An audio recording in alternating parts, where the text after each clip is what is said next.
Bonjour à tous, c'est le pasteur Jonadab. J'espère que vous allez très bien. Je passe par la présente vidéo. Pendant quelques minutes, nous allons nous entretenir ensemble sur un sujet qui va te bénir. Et nous allons continuer à avoir de temps en temps des programmes comme ça où nous allons commencer à donner des enseignements afin d'apporter une lumière et aider une personne. Alors n'hésite vraiment pas de t'abonner à cette page. Tu te connectes, tu t'abonnes. Tu vas aussi activer pour la notification à chaque fois qu'on publie une vidéo afin que tu la reçoives. Et tu peux après partager la vidéo à un membre de ta famille, à un de tes amis, afin que cette personne reçoive aussi sa bénédiction. Alors, sans plus tarder, aujourd'hui, je vais parler de la guérison intérieure. Pourquoi je parle de la guérison intérieure? Parce que je me rends compte que notre génération, nous avons beaucoup de problèmes qui sont liés au cœur. Il y a beaucoup de situations qui arrivent maintenant. Plusieurs réactions, plusieurs manifestations de gens sont liées à certaines réalités que ces personnes ont connues. Quand j'observe, quand je parle avec plusieurs personnes, je me rends compte que notre génération, nous souffrons de quelque chose de très capital. Nous sommes tellement passés par plusieurs problèmes et il y a maintenant une succession des blessures qui viennent dans la vie. Tu te rends compte que dans tout ce qu'on fait maintenant là, c'est comme qui dirait des blessures qui s'enchaînent, des personnes qui vont de relation en relation. Tu vas de relation en relation, mais tu as l'impression que dans toutes les relations où tu pars, tu es blessé. À un moment, tu es dans ta famille, tu as l'impression que dans la famille, même quand vous essayez de prier, c'est comme qui dirait il y a quelque chose qui ne marche pas encore. Vous ne faites que vous blesser. Cette vidéo est pour toi. Tu es passé des blessures en blessures. Tu as rencontré des personnes qui t'ont blessé, tu as rencontré des membres de ta famille qui te blessent, tu es allé des relations amoureuses, relations amicales. On ne fait que te blesser. J'aimerais que tu te connectes à cette vidéo parce qu'il y a quelque chose de nouveau que Dieu est sur le point de faire, un nouveau départ qui doit commencer dans ta vie et des très grandes choses qui vont se faire. Alors, je veux parler aujourd'hui de la guérison intérieure. Mais ensemble, je veux qu'on ouvre nos Bibles dans les livres de Proverbes 4, 23. Il est écrit dans le livre de Proverbes 4, 23, la Bible dit « Garde ton cœur plus que toute autre chose, car de lui viennent les sources de la vie. » Je vais reprendre Proverbes 4, 23, la Bible dit « Garde ton cœur plus que toute autre chose, car de lui viennent les sources de la vie. » Qu'est-ce que ça veut dire? En lisant ce passage, tu te rends compte ensemble avec moi que la Bible est en train de nous faire comprendre que ta vie dépend de l'état de ton cœur. La Bible est en train de nous faire comprendre que tout ce qui ressort de ta vie dépend de l'état de ton cœur. En d'autres termes, ce qui ressort de toi n'ira pas au-delà de l'état de ton cœur. C'est l'état de ton cœur qui détermine ce qui va ressortir de toi. C'est l'état de ton cœur qui déterminera les actions qui sortiront de toi. Tu ne peux pas poser des actions qui iront au-delà de l'état de ton cœur. C'est-à-dire, l'état de ton cœur influence tes actions. Tes actions dépendent de l'état de ton cœur. Plus ton cœur est blessé, plus tes actions seront aussi influencées par un cœur blessé. Donc, pour comprendre si tu es blessé ou pas, il suffit qu'on voie tes actions, qu'on voie les motivations de tes actions. On saura dire si cette sœur, si ce frère est blessé. Comment tu réagis face aux relations? Comment tu réagis face à tes sœurs? Comment tu réagis face à tes frères? Vous savez qu'aujourd'hui, j'ai rencontré des personnes qui, par exemple, même vous, je crois que vous avez déjà rencontré ce genre de personnes. Quand tu entres dans une relation, tu as l'impression que la personne avec qui tu es, ou peut-être une de tes amies, cette personne a une certaine dépendance. Elle a une certaine manière de faire les choses. Elle comprend les choses d'une certaine manière. Elle fait les choses d'une certaine manière. En observant les actions de la personne, tu peux facilement savoir si cette personne est blessée ou pas. Parce que la Bible nous fait comprendre que nos actions dépendent de l'état de ton cœur. C'est-à-dire, ce qui influence ton cœur déterminera ce qui sortira de toi. Ce qui influence ton cœur déterminera qu'est-ce que tu feras. Ce qui influence ton cœur déterminera même qui tu seras. Ce qu'il y a dans ton cœur détermine qu'est-ce que tu feras, la manière dont tu vas réagir.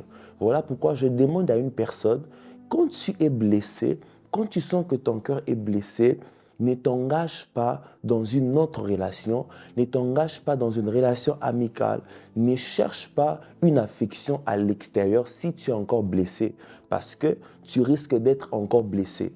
En allant chercher une affection à l'extérieur tout en sachant que ton cœur saigne encore, tu risques d'aller encore contracter une autre blessure. Voilà pourquoi avant d'aller chercher quelque chose à l'extérieur, commence d'abord par guérir intérieurement. Mais ici, parlons de guérison intérieure. Par définition, la guérison intérieure, j'ai avec moi une définition que j'ai notée. J'aimerais te donner la définition. La guérison intérieure veut simplement dire être libéré ou soulagé d'une maladie, d'une blessure physique ou émotionnelle. Je reprends. Être libéré ou soulagé d'une maladie, d'une blessure physique ou émotionnelle. Et vous savez, on ne peut pas parler d'une blessure si on ne voit pas un coup. C'est-à-dire à chaque fois qu'il y a une blessure, il y a un coup qui a été donné. C'est peut-être, vous savez, quand on est physiquement, par exemple, pour qu'une personne se blesse, il faut que cette personne reçoive un coup. Il peut y avoir une déchirure, tu peux te blesser avec une gilette, tu peux te blesser avec un couteau. Et dès que tu te blesses, tu te rendras compte que ça va, il y a le sang qui va sortir. Et intérieurement aussi, tu ne peux pas parler des blessures intérieures si tu n'as pas reçu des coups. Il faut un coup à l'intérieur qui va créer une blessure. Il faut qu'il y ait un coup que tu vas recevoir qui va créer une blessure. Et quels sont les coups que tu peux recevoir? Il y a plusieurs coups. Peut-être une déception, peut-être à la maison, le décès d'une personne, de quelqu'un qui était proche de toi, peut-être un accident. Ce sont des coups que tu reçois. Mais avant que je n'y arrive, j'aimerais ensemble parler avec vous des deux types de blessures que l'on retrouve. J'ai noté pour vous deux types de blessures. La première catégorie des blessures, ce sont les blessures involontaires. Et la deuxième catégorie des blessures, ce sont les blessures volontaires. Les blessures involontaires et les blessures volontaires. C'est quoi une blessure involontaire? Une blessure involontaire est quelque chose que tu as contracté sans qu'il n'y ait ta volonté, sans que tu ne le veuilles. C'est-à-dire, par exemple, le jour de ta naissance. Vous rencontrerez des personnes qui vous diront, le jour de leur naissance, qu'ils ont perdu leur père, qu'ils ont perdu leur mère. Et peut-être en grandissant, tu as perdu un de tes proches, tu as perdu un ami proche de toi, tu as perdu une amie qui était proche de toi, tu as perdu ton frère, tu as perdu ta sœur. C'est quelque chose que tu n'as pas voulu, qui est venu comme ça dans ta vie et ça t'a blessé. C'est une blessure qui, ça ne dépendait pas de ta volonté, mais cela est venu comme ça dans ta vie. En grandissant, il y a des personnes qui vous diront qu'ils ont, par exemple, perdu leur mère le jour de leur naissance. Je connais quelqu'un qui a perdu sa mère le jour de sa naissance. Elle a perdu son père quelques jours après sa naissance. Tu n'as pas grandi avec tes parents. Et cela est une blessure que tu as au-dedans de toi, sans que tu ne le veuilles. Laisse-moi te dire que si tu ne cherches pas ta guérison, tu verras que cette blessure va influencer ta vie. Elle va influencer tes actions. Elle va influencer ta manière de faire. Elle va même influencer ta manière de voir et même de comprendre. Vous verrez qu'il y a des personnes qui réfléchissent, leur compréhension est basée sur les blessures qu'il y a au-dedans d'eux. Tu ressens qu'il y a des petits sujets, quand tout le monde les analyse, c'est normal. Mais quand elle analyse les mêmes sujets, tu as l'impression que, voilà, elle comprend les histoires un peu différemment. Là où il n'y a pas le mal, tu vois le mal. Là où c'est bien, tu vois le mal.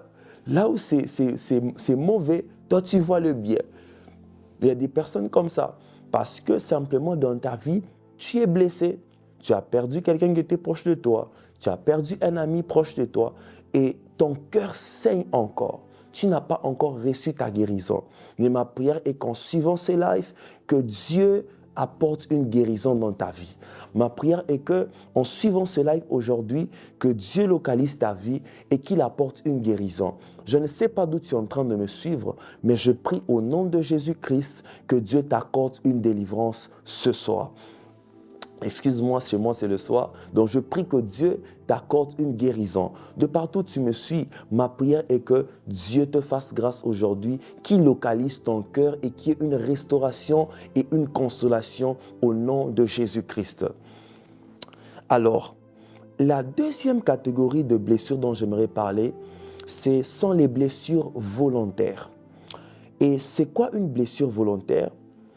C'est une blessure contractée dans les buts de soulager une douleur émotionnelle intense ou de trouver un moyen de faire face à des sentiments difficiles.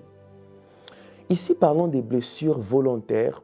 J'aimerais beaucoup plus aussi m'adresser à notre génération, aux jeunes comme moi. Aujourd'hui, nous sommes victimes de plusieurs blessures volontaires.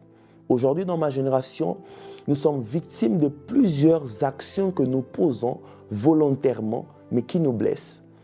Aujourd'hui, plusieurs souffrent des actions qu'ils posent, qui sont simplement les résultats des blessures qu'il y a au-dedans de nous. Mais après, tu ressors, à cause d'une blessure que tu as, tu vas chercher quelque chose qui va te guérir. Mais quand tu t'attaches à la chose qui devait apporter une guérison dans ta vie, la chose te blesse encore. C'est comme ça qu'il y a par exemple certaines personnes, tu n'as pas grandi avec ton père, mais qu'est-ce qui se passe? C'est que à cause du vide qu'il y avait au-dedans de toi, tu sors aller chercher quelqu'un qui va combler ce vide. Et en cherchant cette personne, tu ressens encore une blessure.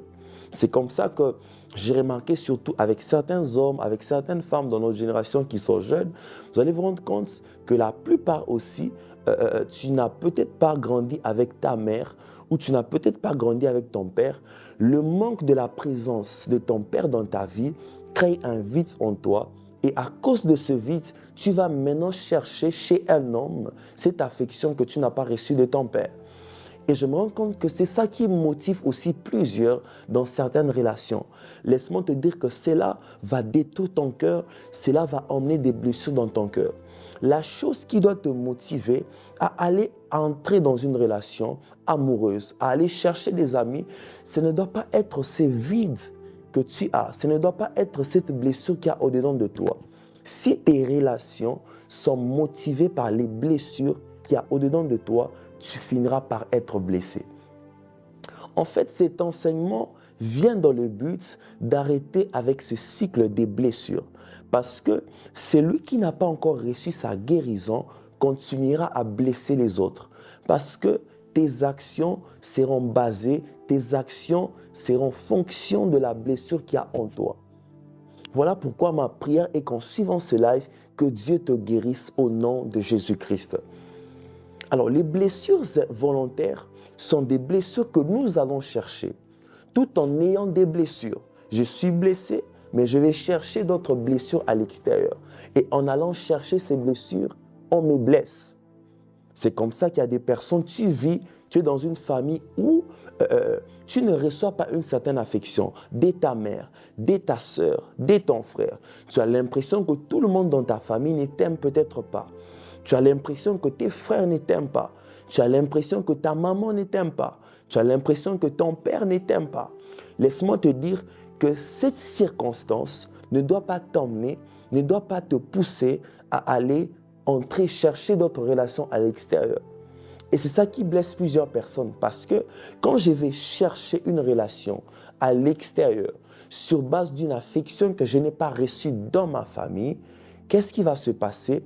Dans la relation où je serai, mes motivations, mes actions seront basées sur ce que j'ai manqué à la maison.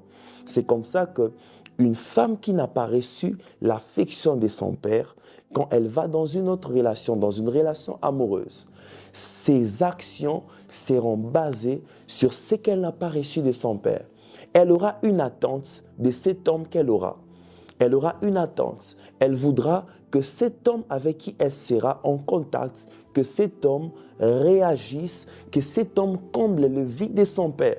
Or, laisse-moi te dire, ma sœur, que cet homme que tu vas chercher n'est pas ton père, c'est ton mari. Donc, ce qui fait que les attentes seront peut-être différentes. C'est peut-être ton mari, c'est ton fiancé. Et ce qui est bizarre, ce qui nous tue aujourd'hui, c'est que les attentes dans les relations vont maintenant à l'extrême parce que les gens sont blessés. Tu vas dans une relation, tu as des amis, tu attends de tes amis ce que tes frères et tes sœurs ne t'ont pas donné. Laisse-moi te dire que tes amis ne sont pas obligés de reproduire ce que tes frères ou de faire ce que tes frères et tes sœurs devaient faire à la maison. Ton fiancé n'est pas ton papa. Ta fiancée n'est pas ta maman.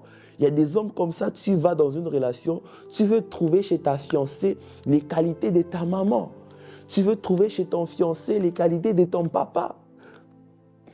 Et c'est là que ça devient compliqué parce que aujourd'hui, tes attentes vont maintenant à l'extrême parce que tu veux que ton fiancé vienne pour combler, pour faire ce que ton papa n'a pas fait. Tu veux que tes amis à l'école comblent l'affection, comblent le vide que tes frères à la maison n'ont pas donné. Mais laisse-moi te dire que la seule personne qui peut combler ce vide, c'est Jésus-Christ. Jésus-Christ est la seule personne qui peut combler ce vide. Laissez-moi vous dire qu'il n'y a aucune personne qui peut combler le vide qu'il y a en toi si ce n'est Jésus-Christ. Voilà pourquoi la Bible dit que Dieu a envoyé Jésus-Christ est venu afin d'apporter la bonne nouvelle, mais aussi de guérir tous ceux qui ont les cœurs brisés. C'est la mission que Jésus a. Laissez-moi vous dire que ne va pas chercher une affection à l'extérieur, dans les relations, si Christ n'est pas encore guéri. En d'autres termes, celui qui est blessé n'est pas éligible pour une nouvelle relation, pour des nouvelles rencontres. Parce que dans tes nouvelles relations, tes actions seront conditionnées par ta blessure. Mais ma prière est que, en me suivant, je prie que Dieu apporte une guérison dans ta vie. Je prie que Dieu guérisse ton cœur, que Dieu restaure ton cœur. Je prie au nom de Jésus-Christ que Dieu restaure ton cœur. Oh, je suis en train de prier pour cette femme qui est en train de me suivre. Je prie pour ce frère qui va tomber sur cette vidéo. Je prie au nom de Jésus-Christ qu'il y ait une guérison divine dans ta vie à partir de ce programme. Je prie qu'il y ait une guérison divine au nom de Jésus-Christ. C'était le pasteur Jonadab. On se retrouve dans la prochaine vidéo. Que Dieu vous bénisse abondamment.